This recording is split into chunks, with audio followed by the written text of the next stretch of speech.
Minute का समय total दिया, जिसमें 2 मिनट का मुझे भी बोलने का मौका मिला।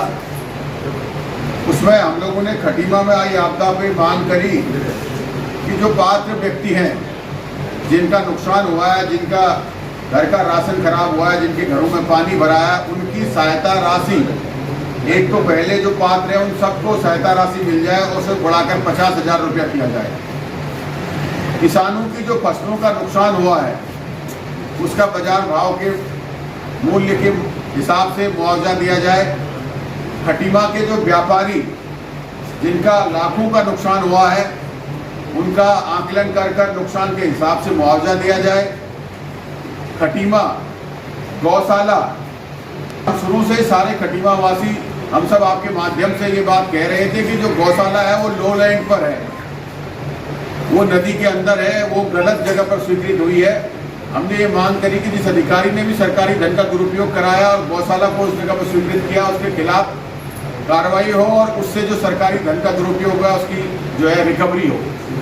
साथ ही खटीमा की जो आपदा है, 18 घंटे के बारिश में इतना बड़ा जलभराव वो वर्षा के कारण नहीं है, कुछ अधिकारियों की चूक है। जो नहरें खोल दी गई उसकी जांच कराकर उनके खिलाफ कार्रवाई की जाए, इस बात की मांग करी है। लेकिन दुर्भाग्य की बात है कि अगर आपदा में सरकार मानसून सत्र में और वो भी गैर शहर में जहाँ पूरा प्रदेश आपदा से त्रस्त है वहाँ चर्चा नहीं कराती थी, दुर्भाग्यपूर्ण है। और हम भी कम समय होने के कारण विस्तार से अपने खटीमा के लोगों की बातों को नहीं रख पाए हैं। इसके अलावा भ्रष्टाचार की हम बात करें तो आज एक तरफ तो उनके खिलाफ कार्रवाई नहीं कर रही और उनको एक्सटेंशन दे रही है। सबसे बड़ी बात मैं आप लोगों के माध्यम से ये कहना चाहता हूँ, NH 74 का घोटाला, जो कि आप सब जानते हैं कि बहुत ही चर्चित घोटाला है और उधम सिंह नगर इससे जुड़ा हुआ है। इसके जो मुख्य आरोपी थे दिनेश प्रताप सिंह, इनको सरकार ने क्लीन चिट दे दी है।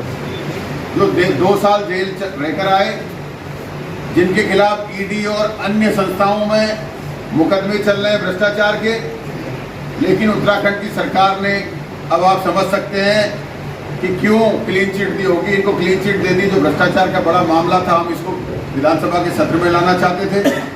इसके अलावा संदीप सिंघल, जो कि जल विद्युत निगम के MD हैं, सेवा 15 मार्च को विस्तार कर दी गई। 2 साल का एक्सटेंशन, नियमानुसार भी 6 महीने का एक्सटेंशन होता है, 2 साल का एक्सटेंशन इन्हें दे दिया, जबकि इनका रिटायरमेंट 30/6 को था और 15 मार्च को ही 15/3 को आनंद फानन में आचार संहिता लोकसभा के उससे पहले इन्हें सेवा विस्तार 2 साल का दे दिया। इनके रहते हुए एक योजना जो बहुत बड़ी जल विद्युत योजना है लखवाड़, जो 3000 करोड़ से बड़ी जल विद्युत योजना है और ये MD है इसके जल विद्युत निगम के, 3000 करोड़ से बड़ी योजना है जिसका टेंडर होता है। L&T उस टेंडर को लेती है और टेंडर लेने के बाद पता चलता है 1.5-2 साल बाद, 6.5 वर्ष का समय है इसको पूरा होने का। 1.5 से 2 वर्ष में पता चलता है कि संदीप सहगल जी के नेतृत्व में टेंडर तो करा दिया गया, लेकिन इसका अभी नक्शा भी तैयार नहीं हुआ है, क्योंकि जो जमीनी ग्राउंड जो हकीकत है, जो भेजना था, वो कोई भी डॉक्यूमेंट्स उन्होंने जिस एजेंसी को हायर किया उसे नहीं भेजा और इनको सेवा विस्तार दे दिया जाता है। L&T कहती है कि इनके नेतृत्व में जल विद्युत निगम ये जो है काम करने योग्य नहीं, इस योजना को पूरा नहीं कर सकता और L&T ने 1.5 साल उनको बुला लिया काम करने के लिए। इसके एवज में लगभग 100 करोड़ से ऊपर का उनके ऊपर पेनल्टी लगाई है कि हमारे सारे कर्मचारी आ गए, आप काम शुरू नहीं कराया, जो हमारा एक्सपेंशन है वो 100 करोड़ है, ये 100 करोड़ रुपए आप हमें देंगे। ऐसे अधिकारी को जिसने 100 से 150 करोड़ का भार सरकार के ऊपर डाल दिया, उसको 2 साल का एक्सटेंशन दे दिया। जो कानून व्यवस्था है जो बहुत ही लचर है उत्तराखंड में, क्योंकि कानून व्यवस्था के जो रक्षक है वही भक्षक हो गए हैं। आप सब जानते हैं, आप भी कई बार अखबार में छापते हैं कि भाई पुलिस को अगर कहो मोटरसाइकिल चोरी हो गई तो उसके लिए वो एविडेंस पे आपसे मंगवाती है कि आप CCTV की फुटेज निकाल के लाओ, या चेन स्केचिंग हो गई तो उसकी खबर भी नहीं लिखती। चोरी के लिए आदमी 10 चक्कर लगाता है, थाने में जो है मुकदमा नहीं लिखा जाता। अगर किसी नेता से, पत्रकार से या अधिकारी किसी अन्य से फोन कराते हैं तो धमकाते लगे कि तुम फोन करा रहे हो हमें। और वहीं जमीनी विवाद हो, खनन की बात हो तो पुलिस बिल्कुल सेकंडों में वहां पहुंच जाती है। इस बात पर भी हमने चर्चा करी।